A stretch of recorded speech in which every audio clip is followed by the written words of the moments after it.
and to the Archbishop's paper, and I shall concern myself with his two principal arguments.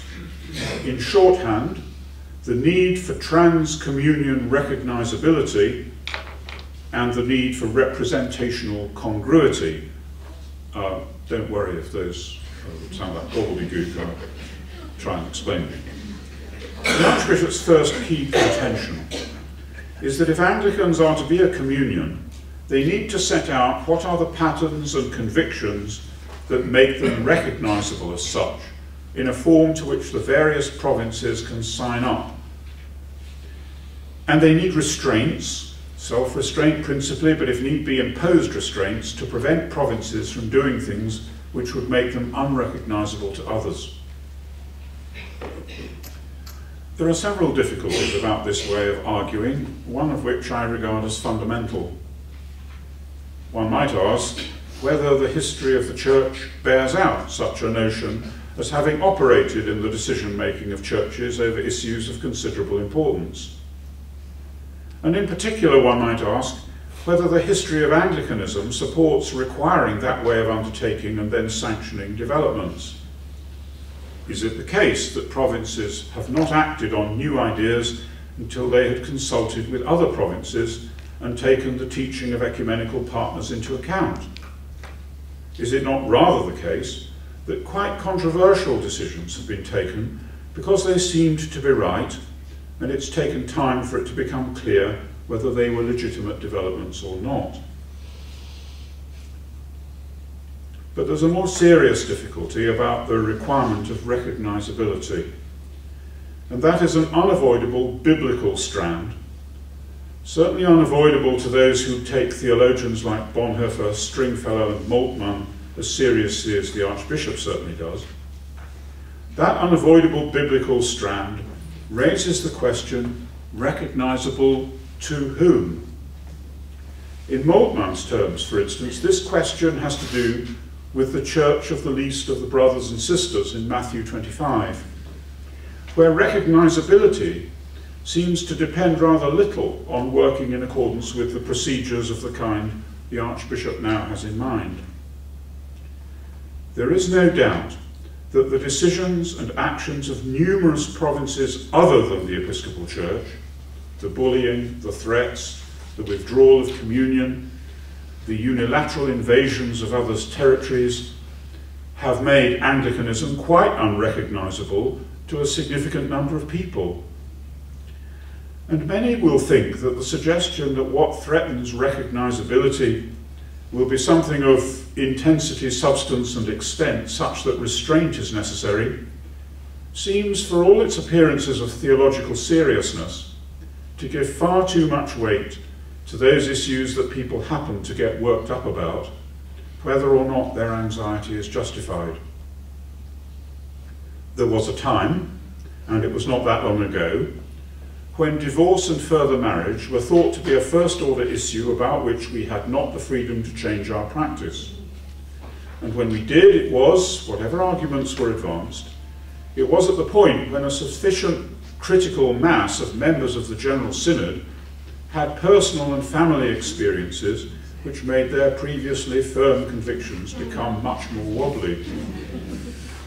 And when the Church of England changed its practice in this matter, we did not wait to decide the principle until we had consulted with other provinces. We did not await ecumenical consensus, and we did not wait until we had agreed on a general change of practice before deciding that the practice around ordination of those involved in further marriages needed to be changed. And this is my key point, we made these decisions, and have historically made many such, because the need for recognisability cuts in more than one direction.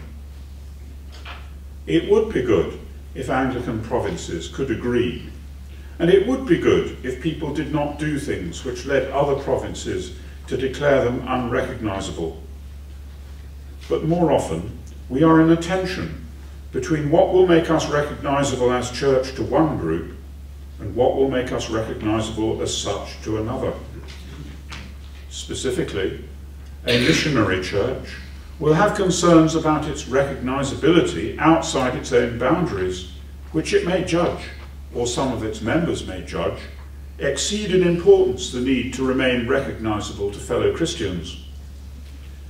There are many health warnings to be put against the evangelistic imperative, none of which should blunt its force.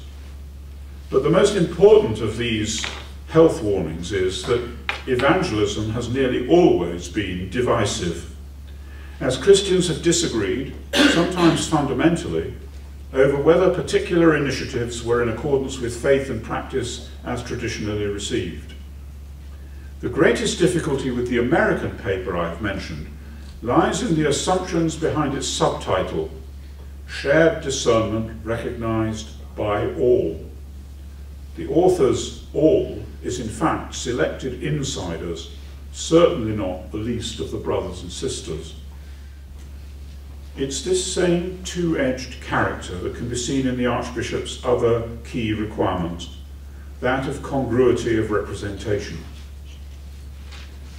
What he says is that it would be seriously incongruous for a person who has a lifestyle, I fear the choice of that word to describe gay partnerships is something of a giveaway, a person who has a lifestyle that is at variance with what the Church teaches to be acting through ordination, particularly ordination as a bishop, as a representative charged with commending the Church's teaching. That was, of course, the argument once applied to the matter of divorce also, and industrial missions, for example, were disproportionately staffed by people who had been through divorce because it was thought that this would avoid the incongruity of a parish priest who had been through divorce teaching about lifelong marriage. You won't hear many people defending that position now. The difficulty here is that this requirement of representational congruity, like that of recognisability, also cuts in more than one direction. If in making representative appointments the Church must avoid incongruity, what is to be said about representative rejections? There is no doubt that the decision not to allow the appointment of a gay person as a bishop is seen also as a representative action, giving a message far wider than one about the admissibility of a particular individual. I have not seen the point more sharply made than in the comment with which Jan, my wife, opened her letter to the Church Times following the 1987 debate on sexuality. She said that the outcome of the debate will confirm to those with whom I work, children excluded from school for bad behaviour and other problems, that the Church has nothing to offer them. Protestations of our opposition to homophobia will count for little in an environment where our representative actions speak far louder than our words.